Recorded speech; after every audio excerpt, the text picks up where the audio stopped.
You know, I've been around for a while. Met some interesting people. Done some crazy things. So you just might think that there's not much that can take me by surprise. You'd be wrong.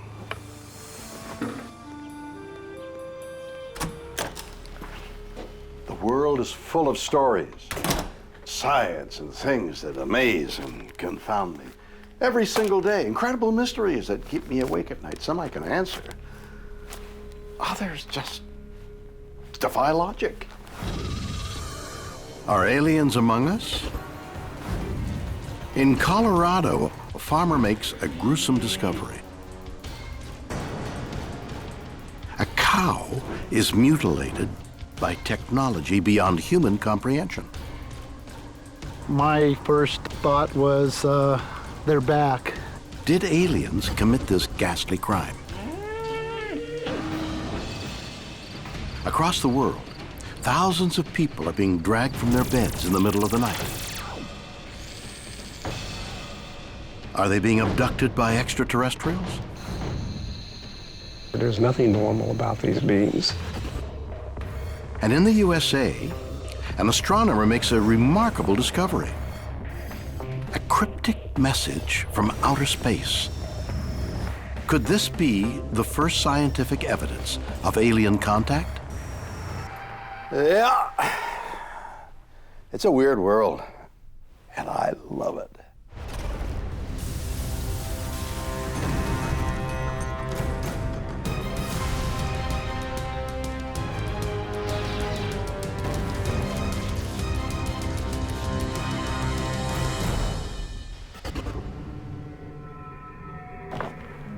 Aliens exist.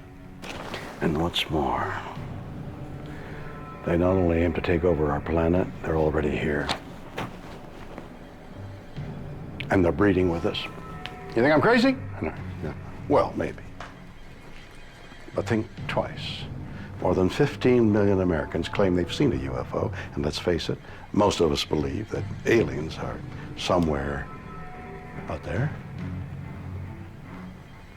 But now, all over the planet, weird, unexplainable, and sometimes horrific events are telling us something else.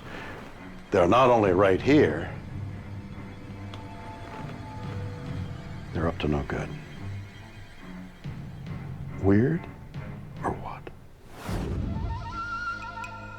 The San Luis Valley is a beautiful corner of Colorado, and home to hundreds of cattle ranchers just like Mike Duran.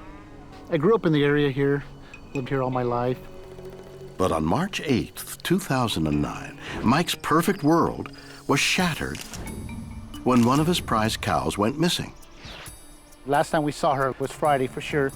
Sunday when I came to feed, I noticed her little baby was by itself. It's not unusual for cows to get separated from the herd. But farmers must find these valuable animals, and fast.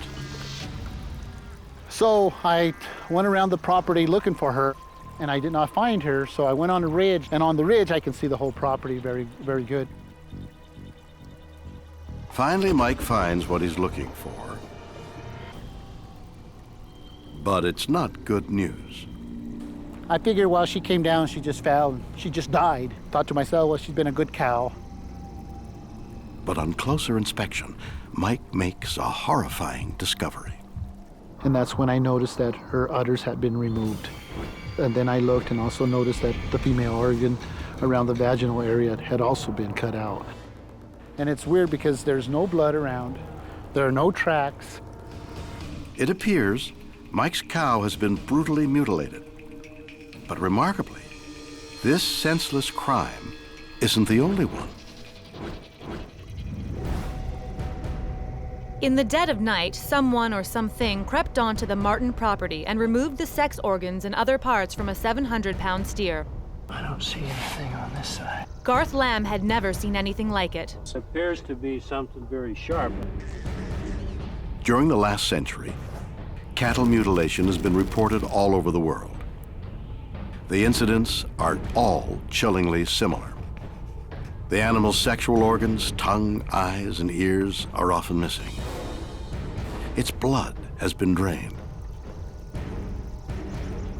and there is no evidence to identify the attacker.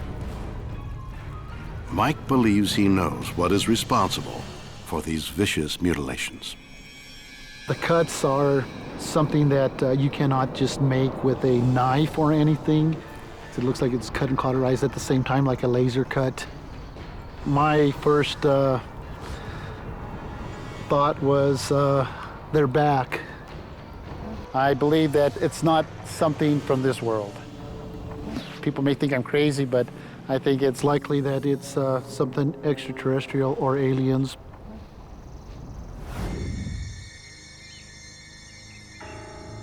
It's horrific, isn't it? Innocent cows, farmers' friends, sliced and seemingly dissected, mutilated beyond recognition by something. And besides, what a waste of delicious steak. Can we simply blame aliens every time something weird like this happens? Why should they take the rap? But if aliens aren't beating up our beloved bovines, who or what is?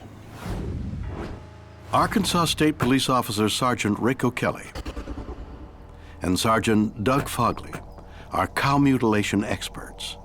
They personally investigated nearly 40 identical cases in Washington County in 1979. We started having a rash of mysterious deaths of livestock, and our job is to determine whether a crime has occurred. I got to review most of the cases in Arkansas, look at their photographs, and go to a few scenes. There were a lot of theories. A lot of people crawled out of the woodwork.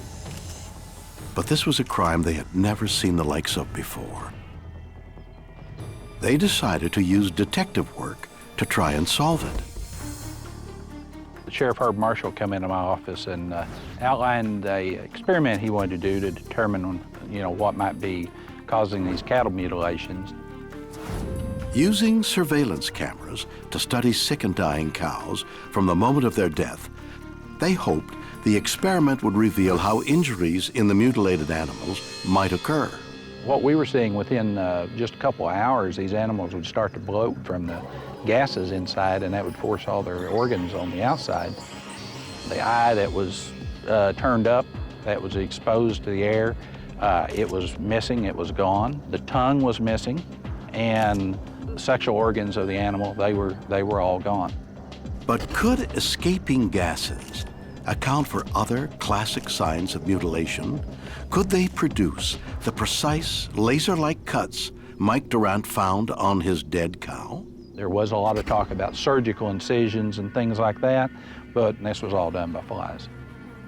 Anytime you have an animal like that that's laying out in the hot sun and it swells up and all of its organs get pushed out through its anus, you're going to have some blood out there, and the blowflies cleaned it all up. I mean, this was a classic cattle mutilation. The flies would lay the eggs in the carcass, and within just a very short period of time, they'd hatch out into maggots, and these things they're great surgeons. I mean, they took care of it very quickly. We were able to produce that in our experiment. There's no difference in the classic mutilation photos and the photos taken by Washington County. I'm absolutely positively convinced that our experiment proved it beyond a shadow of a doubt, and the results for the past 30 years, I think, back that up. It's a compelling experiment, but questions remain. What killed seemingly healthy animals in the first place? And what about the lack of blood? Christopher O'Brien is an investigative journalist. He's been independently researching livestock mutilations since 1992. I find it very hard to believe that aliens are coming light years to harvest parts for lip and eye stew or udder souffle, or for whatever reason. Somebody, somewhere, knows what is behind these perpetrators' agenda. Chris believes the answer is far more sinister. We have 350 reports, very good documented reports of helicopter activity in and around cattle mutilation sites. And since then, we've had about 100 more.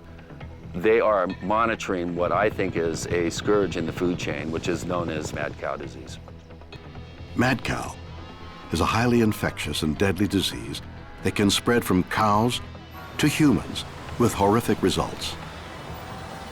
When it's discovered in livestock, all hell breaks loose. Because of the pervasive spread of this disease in England, 6 million head of livestock were slaughtered. Chris believes this deadly disease and the cattle mutilations are linked. The first outbreak in '67 occurred right when the first publicized cattle mutilation case occurred, which was actually a horse named Snippy. Ever since then, we've seen the spread of this phenomenon across the United States. 32 states at last count have been targeted, and we're no closer to finding out who or what is doing this. Now, I find it interesting that mad cow disease should break out in the environment, and then we have these unusual livestock deaths case commencing. And if we do have mad cow loose in the food chain, it stands to reason that there's some quasi-military, possibly a government group, that's going around lifting these cattle from the pasture, doing environmental monitoring to find out how pervasive this is sweeping through cattle herds. Covert government choppers dragging cows away to be tested for mad cow disease. It might explain why there is no footprints at the scene, but does it tell us why their organs were removed? The soft tissue organs that are most commonly removed during these cattle mutilation experiments are the organs that humans develop cancer in most often. I think that there's a connection there. These soft tissue organs are also the youngest organs in the body. They're the quickest regenerating tissue, and you can find the most recent residual effects of the environment in these organs. It's a remarkable claim. But why keep it secret? If the government ever let word out that they were doing this and that the food chain had been compromised, you could just imagine what the panic would be in the red meat-eating public, and that's not going to happen. So let's think about this. What have we learned so far? Horrific cattle mutilations are taking place all over the planet. These mysterious and unthinkable crimes have so far been blamed on choppers, kidnapping, mystified animals in the middle of the night, part of a mad cow conspiracy. And if you think that's hard to follow, others will believe the culprits for these heinous crimes are flies. Maybe the idea that these were encounters with aliens isn't so crazy. Have I killed an alien? Worldwide, cattle are being mysteriously mutilated. Is E.T. responsible? The evidence that we have is that alien intelligences are actually sampling the environment through the removal of tissue and glands of animals on a global scale. Philip Hoyle is the director of the Animal Pathology Research Unit in the UK. He believes that not only are aliens guilty, they are more advanced than we can imagine. Some of the weirdest stories we hear from farmers that actually have these mutilations is they see spheres of light, and within those lights what clearly can only be described as UFOs, and they operate completely differently and unconventionally to any helicopters or any known aircraft. We have some evidence that the perpetrators are actually taking the animals from the farms by using special, what we call transference beams. These beams are an anti-gravity beam, and as soon as the animal is placed in the beam, they are taken on board the craft, where the animals are obviously dissected and then placed back onto the ground. The materials that have been actually removed from the animals are then taken back, obviously, to another location, possibly off-world, to be used in whatever agenda that they might have. Transference beams might account for the lack of evidence surrounding the cows on the ground. But does Hoyle have an answer for the precision surgery? Yes. Some of the actual injuries that we've actually investigated, the technology that's been used is quite frightening, because some of the actual injuries would indicate that the tissue has been unzipped, totally different to a scalpel would be used. So it's obviously far in advance to anything we have at the moment on planet Earth. It's clean, precise, clinical, straight line cuts. Sometimes we discover a black putty paste upon the carcass, and this paste, when analysed, is actually determined to be hemoglobin. It's actually been separated. The white and red corpuscles have been separated by a centrifuge, and that can only be done in a laboratory. Predators can't do it. Philip Hoyle is not only convinced he's right, he thinks the other theories are crazy. If maggots have caused these injuries, what happens when an animal's found within minutes or hours of the last time it's been seen? What's responsible for that? Super maggot? So if aliens are abducting and mutilating our innocent, beloved cows, what do they want with them?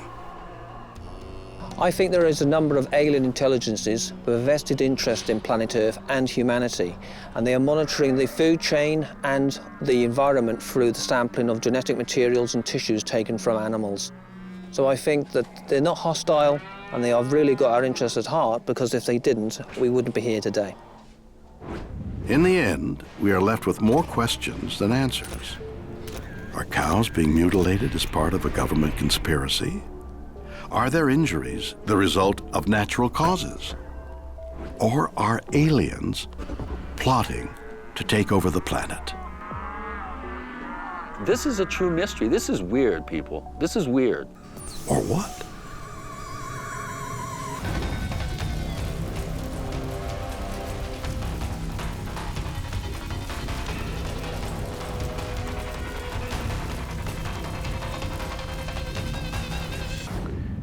You know, I love my sleep. I sleep like a baby. In fact, there's nothing that can wake me up save for, well, never mind. But across the world, for hundreds, indeed thousands of people, sleep is a living nightmare. These chosen ones are being woken up in the middle of the night, dragged from their beds and taken to somewhere strange. Where are they going?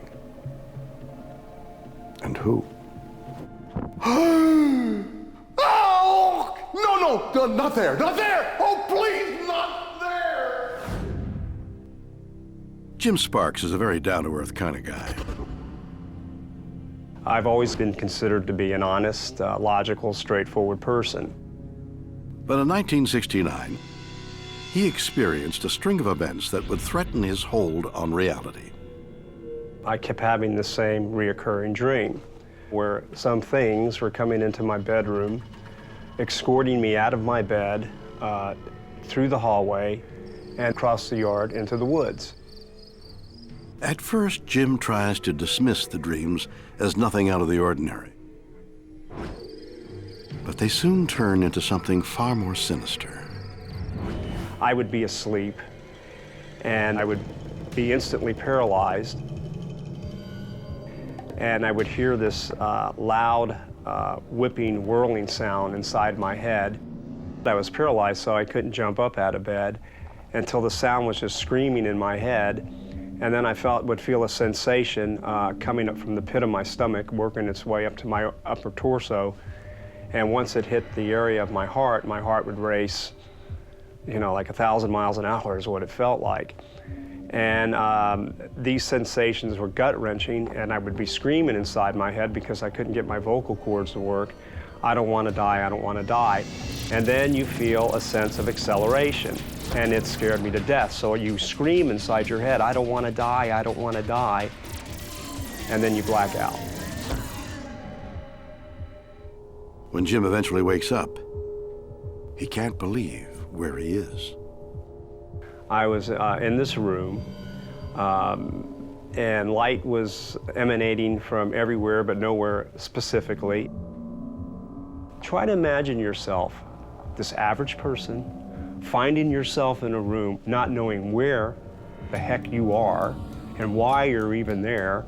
But the one thing Jim does know is he is not alone.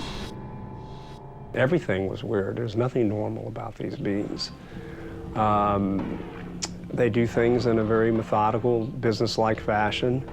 They're fast, they're quick, they're to the point, and they're going to tell you things, and when they decide to shed information, it's not always what you want to hear.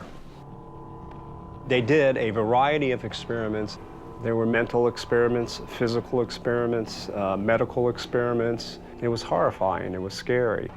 I didn't know what was going on. I didn't understand what was going on. I just knew that something, for the first time in my life, paranormal was taking place. And I just had I had no frame of reference. I couldn't figure what it was. I had no clue that they were aliens. All I was doing was yelling and screaming is, where am I? Where am I? Why am I here? Who's doing this to me? Suddenly, Jim is no longer an ordinary man. He now has an extraordinary claim. I've been abducted many dozens and dozens and dozens of times over the last 23 years. I understand that there's going to be doubters, but this is real. After a series of bizarre events, a man claims he is being removed from his bed at night and experimented on by aliens. Could this be true? Susan Clancy is a Harvard psychology researcher. She believes alien abductions are easily explained. Could it be aliens came into your room and took you or touched you or performed sexual experiments? It could be, but it's far more likely that it's an episode of sleep paralysis. Sleep paralysis is a little-known medical condition that affects 1 in 5 Americans. Sleep paralysis is one of the weirdest things that can happen when you're sleeping. In our research, interviewing people who had sleep paralysis experience, most people don't think it was linked to alien abduction. But most people also do report that they wanted to know what it was. And the explanations they generated on their own, for example, I'm going crazy, I'm dying, I'm having a heart attack, there's a robber in the house, and then of course there's also the alien abduction possibility. I experienced sleep paralysis once. I was actually writing on sleep paralysis, and I had a new baby, and I was on my couch trying to finish a paper, and I fell asleep. And when I woke up sometime in the middle of the night, I was spinning in the air like a rotisserie chicken, and there were presences in the room. And I remember thinking, it's real. It's all real. People really are being abducted. Sleep paralysis is likely to occur when you have a disruption of your sleep cycles. So for example, if you're jet lagged, or if you're a new mom up all night with your kids, or if you're on the night shift. During sleep, neurotransmitters in the brain send out signals that shut down major muscles and prevents us from acting out our dreams. So essentially you're paralyzed when you're sleeping, which is very good. Otherwise you'd be thrashing around and beating up your partner, et cetera, et cetera. But this self-defense mechanism can backfire when your brain wakes up before your body.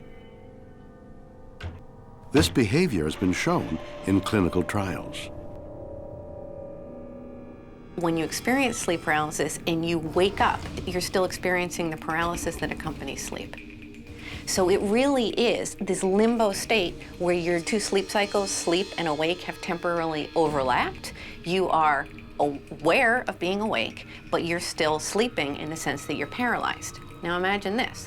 On top of that, when you experience the sleep paralysis, you were dreaming. So imagine what happens when you're having a dream, the visual images going through your head, the feelings you have. Those visual images, those feelings, that kind of dream mentation is going to leak into your waking state. It is a terrifying experience. In this bizarre limbo state, terrifying images from the dream world can take over. You can feel that there's something in the room. You open your mouth to scream, but you can't because you can't move. At the same time, there's a stabbing pain in your stomach, and the thing on the bed is so close to you that it's pushing down on your chest. This is what a sleep paralysis episode can feel like. There's a clear link between sleep paralysis experiences and alien abduction memories. However, they're not the same thing.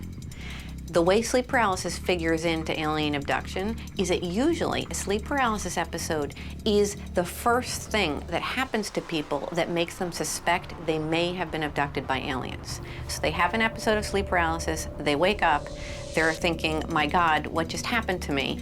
If these are people that are familiar with movies about alien abduction or have read books about alien abduction, Many of them will think, wow, is it possible that I was abducted by aliens? They're searching for meaning. That's perfectly natural. Are thousands of people who claim to be abducted by aliens simply victims of sleep paralysis? Or can these bizarre stories be explained by something else? Neuroscientist Dr. Michael Persinger believes he has solved the mystery with a remarkable invention known as the God helmet. The helmet has little devices that generate magnetic fields. They are pulsed through the brain at very weak intensities, very much like putting your face in front of a computer screen. What controls them is a computer program, special software that translates a series of numbers from 0 to 256 through an analog to digital converter to the pattern. And the pattern we extracted from the brains of people who were having, or at least reporting, these kinds of experiences. So we replicate nature. The God helmet was designed to discover why our brains are so receptive to religious experiences. But during a series of experiments in 2005, Persinger discovered it produced something unexpected and weird. And it says you felt the presence of something. Yeah, there's like other things around me. I would say the vast majority say it's an alien thing of something. It's not theirs. These volunteers claimed they were seeing alien entities in the room. Persinger believes these visions were produced when electricity from the God helmet stimulated the temporal lobes on one side of the brain.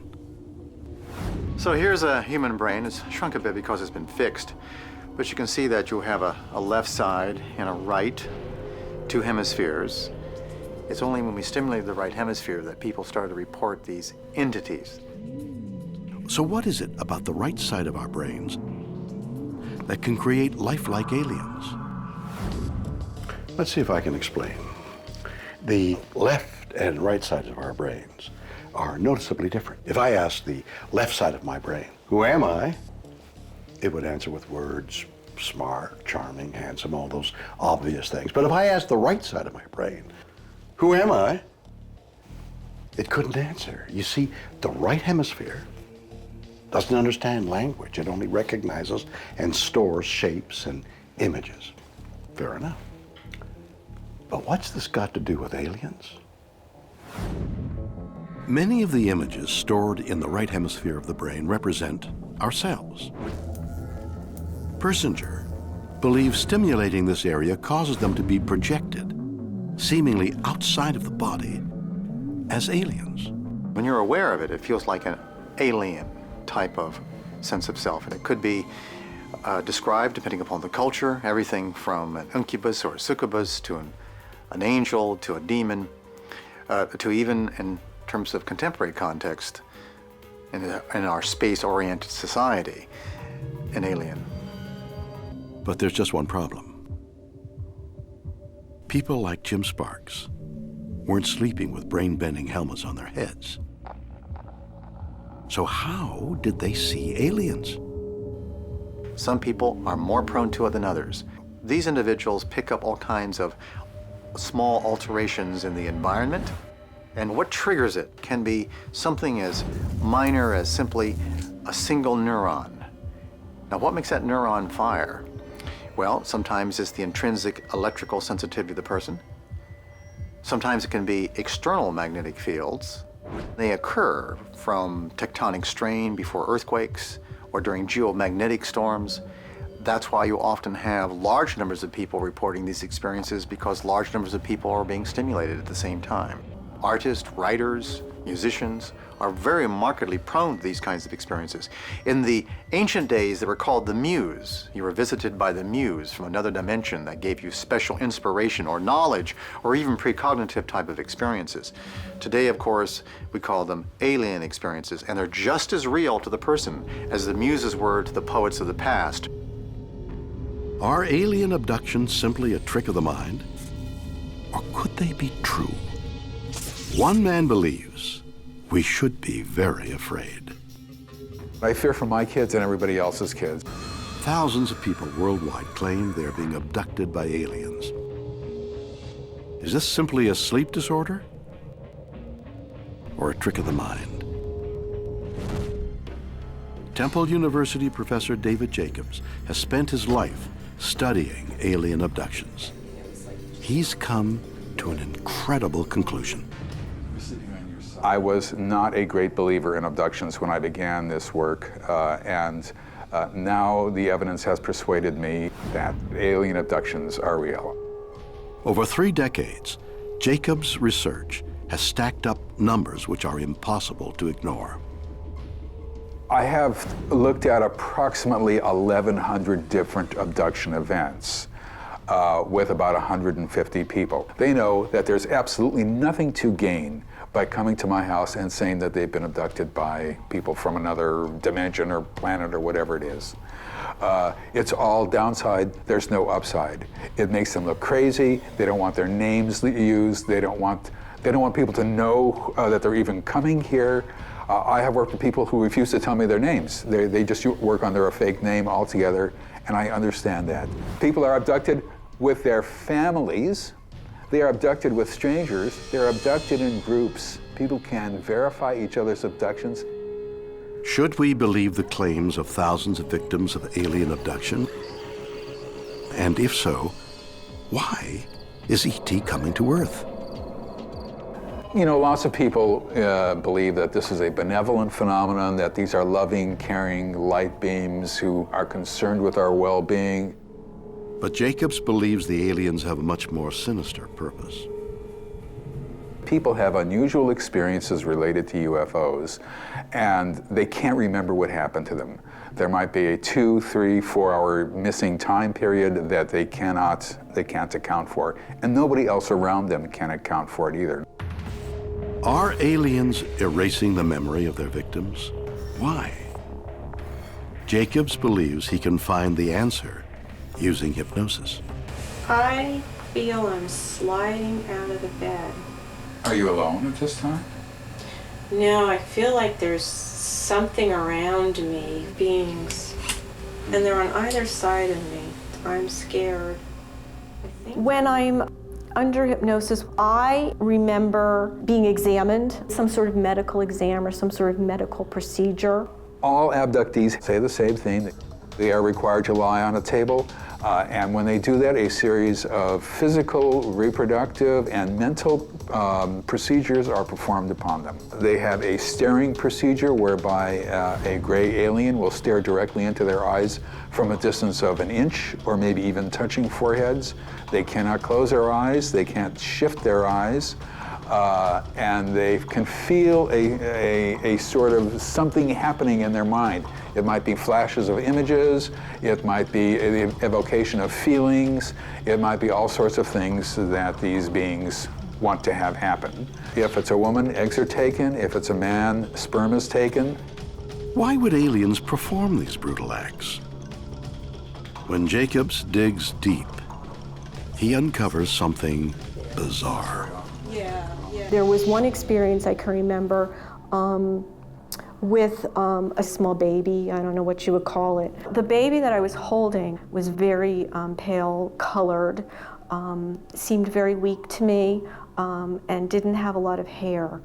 And I felt like I was comforting it somehow. So that was my experience with this baby. And it was, you know, it's a small fleeting memory in the entire experience. And it was puzzling to me because I didn't understand it. They all describe unusual looking babies or children who look sort of like a cross between alien and human. There was a spectrum. Some looked more human and others looked more alien. Jacobs believes there can only be one answer. Aliens are breeding with humans. Why are all sorts of people describing this? We think that this is an integration program into the society. Why it's an integration into the society, I don't know.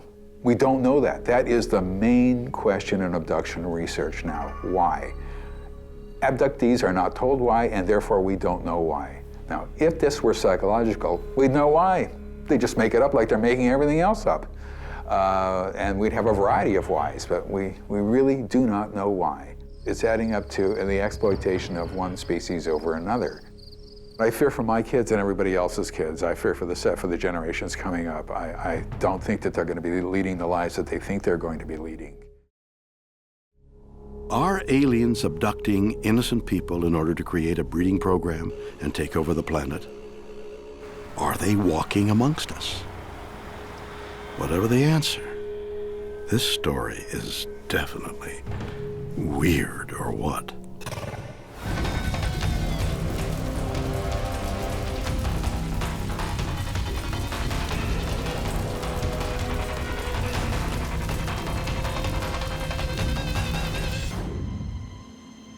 August 1977. A mega telescope records what could be the most important broadcast in history. Could this be the first proof of contact with alien life? Weird, or what? If we're to believe that, not only do aliens exist, but they're here and breeding half human, half alien children. Most sane, normal people are going to want something more concrete than some theories by, nut jobs. We're looking for something a little more substantial, like scientific proof, right? Well, here it is. In 1977, Jerry Amon was a university professor with a unique hobby: hunting for alien life.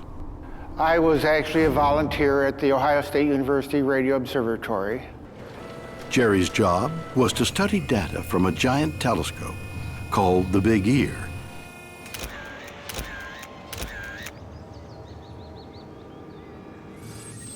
Acting like a giant radio antenna, Big Ear hoped to receive a message from outer space. But finding a needle in a cosmic haystack wasn't easy. I had been looking at the printouts for many months, but seeing nothing significant. After years of little more than radio silence, at 10:16 p.m. on August 15th, 1977, the Big Ear suddenly came to life. For the next 72 seconds, it would pump out a message that could ultimately change the world. I looked at the computer output, and just within 2 or 3 pages, I saw the signal. This was so unusual. Normally, printouts from the Big Ear contained a few ones and twos, representing weak signals from the lifeless vacuum of space. But what Jerry saw could only be described as weird. I saw 6EQUJ5, a sequence of numbers and letters representing a signal that was rising, reaching a peak, and then falling off. I called the director of the radio observatory. We decided to start looking up known sources of radio waves, planets, satellites, anything we could think of. Nothing matched, not a thing. So I circled it and wrote the word wow. Since we couldn't identify it with anything else, we just started calling it the wow signal. A 72-second message sent to Earth from someone or something deep in outer space? Jerry's right. Wow. Is this what we've been waiting for? Is the wow signal the first indisputable scientific proof that we are not alone? If so, who sent it? And what did it say? Let's think about this for a minute. If you were an alien making contact with Earth, wouldn't you like to make more of a grand entrance? Like they do in the movies? Why bother with something low-tech? You wouldn't put a record on a spacecraft and send it out in some random direction at a relatively slow speed. You know, if you really want to talk to the neighbors on other star systems. You send a signal at the speed of light. Dr. David Grinspoon is an astrobiologist. He believes the wow signal is something we should be very excited about. It seems quite possible to me that the wow signal really is communication from an extraterrestrial intelligence. Did E.T. really call us? And what is it about the wow signal that makes Grinspoon so sure? It's a narrowband signal, which means all of that energy is in one little radio frequency. It's not spread out. You go a little bit on the dial, one direction or the other, and there's nothing there. Naturally occurring radio waves travel across space in a wide range of frequencies. Narrowband signals are concentrated into one channel, which lets them travel vast distances. But if the wow signal really is a message from an advanced alien civilization, where are they? Well, we know what direction it came from. It came from a point in the sky in the constellation Sagittarius. Sagittarius is a group of stars we can see from the Earth on summer nights. If Grinspoon is right, it could mean the wow signal came from somewhere close within our own galaxy. We're now discovering all these planets around other stars, so we know enough to know that there are billions of planets out there in the galaxy, and there's got to be life out there, and probably lots of it. Remarkably, there's even more mystery surrounding this amazing event. If an alien race did send us a radio beam, they only did it once. We were hoping that the signal would repeat itself, so we covered that strip of sky close to 100 times and didn't see anything again. An American radio telescope intercepts a powerful and mysterious radio wave from deep in outer space. Scientists call it the wow signal. Could this be the first scientific evidence of alien contact? Astronomer Dan Wertheimer has analyzed the wow signal. He thinks he has the answer. It's an interesting signal, and I'm very proud of what these guys did. They were pioneers early on in the 70s, but I don't think they found ET. But if Jerry Amon didn't find proof of extraterrestrial life, what exactly did he find? A radio telescope is very sensitive, so anything passing over the beam of the telescope we can detect, but it's also unfortunately sensitive to signals that can come in from the side. The radio pollution comes from people with cell phones, television transmitters, radar, airplanes. Every second, human technology produces billions of radio waves. On a radio telescope, most of them are seen as random energy. But the wow signal was a concentrated signal over 72 seconds long. Could anything man-made produce something similar? The answer is yes. And that kind of thing can come from a satellite passing over the dish. As it gets near to the dish, it gets stronger. As it go over the dish, it's very strong, and then as it moves away from the dish, it gets weaker. We have hundreds of these things that look very similar to the wow signal, but they're not ET. Did Jerry Amon mistake a satellite for a message from aliens? It's certainly a plausible explanation. But there's just one big problem. We investigated, all known satellites, and none were in the area at the time of our observation. Could they have missed something? Could there have been a secret military satellite in the area? A satellite closer in, 300-400 miles off the Earth's surface, would have moved so rapidly we wouldn't have got the beam shape that we observed. So, if it's not a satellite, if it's not some guy on a cell phone or a bad 70s rerun, and if it's not a broadcast from aliens, what else could possibly produce a signal that makes us go, wow? Caleb Scharf is an astronomer who peers into the deepest regions of space. He has seen things that make him believe neither man nor alien made the wow signal. There's a lot of weird stuff happening in the universe. The universe, it may look quiet when you're standing outside on a peaceful night, but the truth is there are phenomena in the universe that are explosive, violent, and changing all the time. And sometimes we see that energy as bursts of radio emission, even bursts of X-ray light.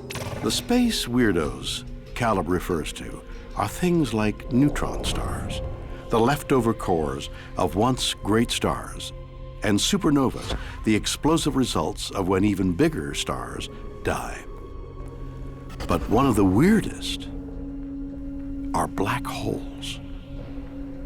We think that black holes form when a really massive star burns through all its fuel and can no longer support itself against the force of gravity.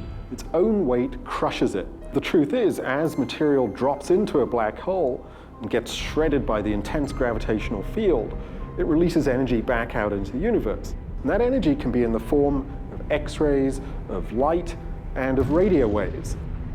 It's as if, after the black hole has a meal, it burps. And that burp can be heard across the universe. So, the wow signal, the thing that we thought might be the first message from an advanced intergalactic civilization, and one of the greatest moments in human history, is just a black hole belching after gulping down a nebula too fast. Is this guy for real? And does it explain the biggest mystery of all? Why we only heard the wow signal once, I'm not sure it does. Excuse me. There are many phenomena out there that may only happen once in a human lifetime. So imagine you're in a big stadium. There are 20,000 people around you, and they all have cameras with flashes. You'll see a flash, and you'll try to locate it.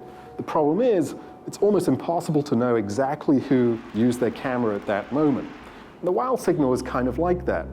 But we know that there are many incredibly interesting phenomena in the universe, like neutron stars getting cranky, black holes burping, that do just this. It's like flashes going off in a stadium, and we're at the center, and we're trying to understand what's happening. Could the wow signal be made by something so strange, science hasn't even discovered it yet? It may be the best explanation yet. But many believe this mystery isn't solved so easily. This could be some natural phenomena that we don't know about, but people have tried to sort of match it up with natural phenomena we do know about, and it doesn't work. It doesn't have the right characteristics. So if the wow signal wasn't something natural, what was it? Did we just get lucky and catch an alien conversation? And if we did, it raises one last compelling question. What were they saying? I think of it as what I imagine is a ship-to-ship communication. It almost seems accidental, like maybe we were eavesdropping on something because it's there and then it's not there. It's sort of haunting that it's still out there. The wow signal now is, however many light years away from Earth, still traveling through space. It's a beacon that's saying, hey, this is not completely fruitless, this search. Keep looking. There are things out here to find. In the end, we are left with a mystery. Is the wow signal just some freaky radio transmission from Earth? Was it the bizarre burp of a black hole? Or could it be the first real proof of alien life? Whatever the truth, it's definitely weird. Or what?